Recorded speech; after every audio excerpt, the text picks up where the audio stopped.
ஒரு சின்ன மலர் செய்த உதவி என்னானது தெரியுமா? வாங்க பார்க்கலாம். ஒரு அழகான சின்ன பூ தோட்டத்தில் சந்தோஷமாக இருந்தது. ஒரு நாள் ஒரு தேனீ அங்கே வந்தது. அது மிகவும் சோர்வாக இருந்தது. பூ அதற்கு தேன் கொடுத்தது. தேனீ மீண்டும் சந்தோஷமாக பறந்தது.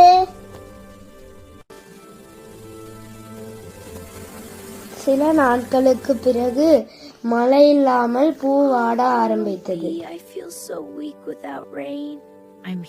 அதை பார்த்த தேனீ தன் நண்பர்களை கூட்டிட்டு வந்தது. அவர்கள் எல்லாரும் மலருக்கு தண்ணீர் கொடுத்து உதவி செய்தனர். மலர் மீண்டும் மலர்ந்தது. நல்லதே செய்தால் நல்லதே திரும்பும்.